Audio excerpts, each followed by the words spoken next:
It's the most important decision, I believe, of your life, that I'm not going to suffer anymore. Life's too short to suffer, and I'm going to live in a beautiful state every day.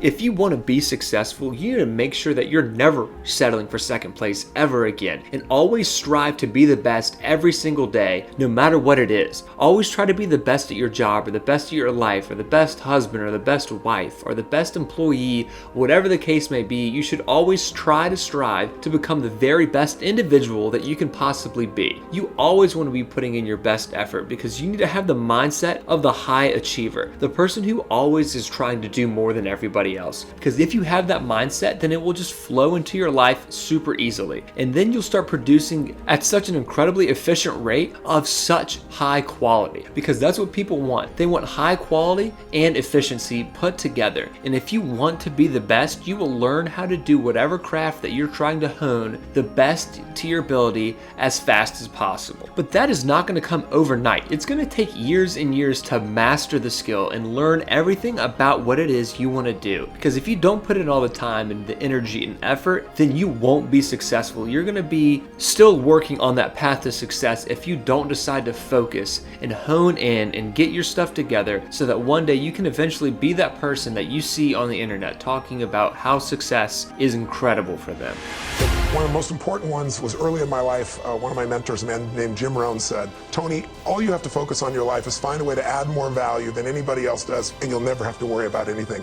Be the person that does more for others, and life will just be anything you want out of it, really is what it is. And he also said the way to do that is every day work harder on yourself than anything else. Because if you become more intelligent, more valuable, more skilled, you can add more value to other people. I'm on stage 50 hours in a weekend. I got 10,000 people. I do 26.5 miles on one day. It starts at 8:30, goes to literally 1 o'clock in the morning. I do 22 miles 2 days before. So it's like ultra marathon. Ice myself as I did in football, and now I do these 3-minute nitrogen-filled cases that you get in. It's like a sauna, and it reduces your body temperature to minus 220 Fahrenheit. And that sounds like you'd freeze to death or you burn. If you had water in your body, you'd burn. You get third-degree burns. But there's no moisture, and it is amazing. It was developed originally for people with arthritis. I got one from my mother-in-law who had all these problems, no more arthritis challenges. So I started using it. It gives you endorphins. It resets your system. It's an extraordinary piece of technology. It's expensive, but you can go to centers that are showing up all over the U.S. Most of the athletes, the Lakers and so forth, they're starting to use it. He said, what if you swap those words and you swap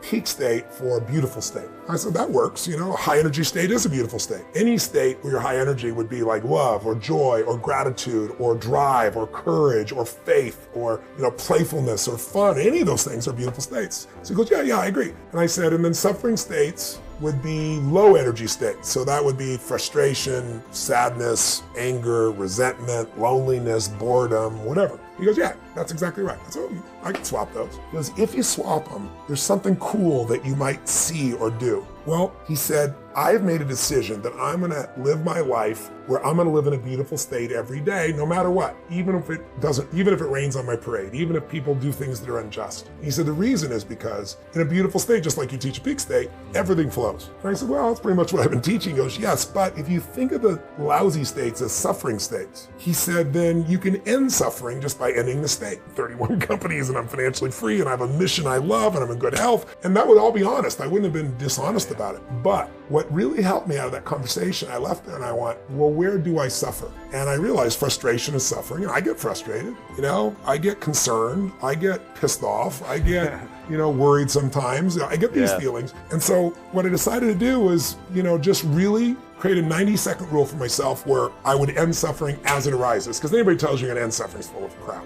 I've always had this belief. If you want to be successful at anything in life, never leave the sight of setting a goal without doing something that commits you to fulfillment. If you get you're in state, right, when you do something. While you're in state, that's the time to commit yourself to something that makes you follow through. I want to know what I'm talking about here. Say I. So I'd call somebody up, I'd schedule something, I'd lock in the next meeting, I'd sign up for the class, I'd enroll the guy who was going to mentor me, I'd set the meeting with a mastermind of people I met. I did something so that whatever I committed to, there was something when I went home that would pull me there. It's structure. In fact, I'll give you 5 C's to RPM just as a quick warm-up for you. How's that? If you don't remember, it'll be okay, but it'll be in your unconscious for when you go work with a coach. These are the 5 C's. Everything that comes in your mind Anything you can think of, because we're going to basically do a little mini RPM version of things right now. Anything comes to my mind, I'm here, and while you're here doing something, you're driving in your car and you think of an idea for your business or one of your businesses.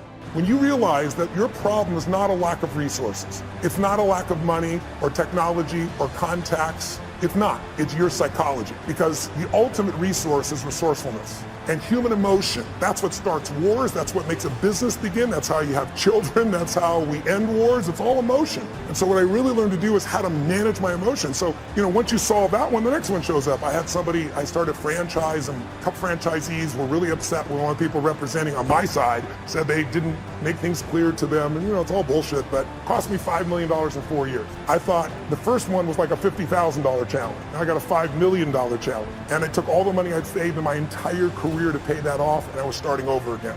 And then I grew from that. And then I finally got, I had a partner in business, and long story short, they had a business that was losing $1 million a day, and he turned it around and making $1.8 billion in EBITDA. He offered me his partner, and I signed a document saying we're all joint and several. There was $40 million in debt. I figured I had $10 million of the debt to have $1.8 billion in infrastructure. They weren't billionaires. They had lost their money. And the other one was the son of a billionaire, and his dad had given him nothing, at $5 million to his name. So I was on the hook shortly after for $120 million when they didn't have $120 million. I figured out how to deal with that. By doing that, I eventually took my companies to this year will surpass $6 billion in 33 companies, because I made it through the threshold of control. So I want you to know, when you see these big numbers by any entrepreneur, they all started with blocking and tackling, and they all started with how do I get both the skill and, more importantly, the psychology. You can get the skill if you can get that part of you that just doesn't die, the part of you that finds the way to add more value than anybody else so you can keep growing. Thank you all so much for watching this video. If you haven't already, please go ahead and like the video, subscribe to the channel if you're new, and let us know what you thought down in the comment section below.